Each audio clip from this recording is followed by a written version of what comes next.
નમસ્કાર મિત્રો આજની વિડીયોમાં વાત કરીશું દેશ અને દુનિયાના સુપરફાસ્ટ સમાચારની। સૌપ્રથમ વાત કરીએ તો માનવતાને શર્મસાર કરતો કિસ્સો સામે આવ્યો છે।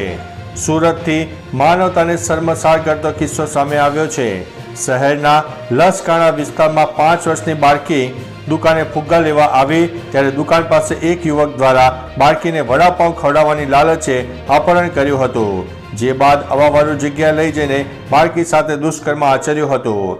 જો કે સ્થાનિક લોકો મિથલેશ શાહ નામના આ નરાધમને જોઈ જતા મેથી પાક આપીને સરથાણા પોલીસને હવાલે કર્યો હતો। અન્ય મહત્વના સમાચારની વાત કરીએ તો ગ્રીન એનર્જી માટે 6000 કરોડનો ખર્ચ કરશે અંબુજા સિમેન્ટ। ગૌતમ અદાણીની કંપની અંબુજા સિમેન્ટે ગ્રીન એનર્જી પર 6000 કરોડ ખર્ચવાની જાહેરાત કરી છે।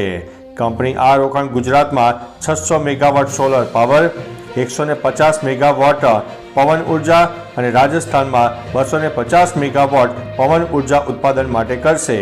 આ રોકાણ વર્ષ 2026 સુધીમાં કરશે, જેનાથી ગ્રીન એનર્જીના ઉત્પાદન ખર્ચમાં લગભગ 20% ઘટાડો થશે।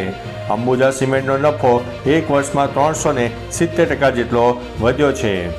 અન્ય મહત્વના સમાચારની વાત કરીએ તો અરવિંદ કેજરીવાલને ઈડીનું સમન્સ જારી। કથિત દારૂ કૌભાંડ કેસમાં ઈડીએ દિલ્હીના મુખ્યમંત્રી અરવિંદ કેજરીવાલને બીજું સમન્સ જારી કર્યું છે। અગાઉ 2 નવેમ્બરે ઈડીએ સમન્સ મોકલ્યું હતું, પરંતુ આ દરમિયાન અરવિંદ કેજરીવાલે નોટિસને ગેરકાયદેસર ગણાવીને પાછી ખેંચવાની માંગ કરી હતી। તેઓ 2 નવેમ્બરે ઈડી સમક્ષ હાજર થયા ન હતા। આ પછી ઈડીએ બીજું સમન્સ જારી કર્યું છે। જણાવી દઈએ કે કેજરીવાલને 21મી ડિસેમ્બરે પૂછપરછ માટે બોલાવવામાં આવ્યા છે। અન્ય મહત્વના સમાચારની વાત કરીએ તો સેમ બહાદુર 100 કરોડની ક્લબમાં સામેલ। વિકી કૌશલની સેમ બહાદુર 1 ડિસેમ્બરે સિનેમાઘરોમાં રિલીઝ થઈ હતી।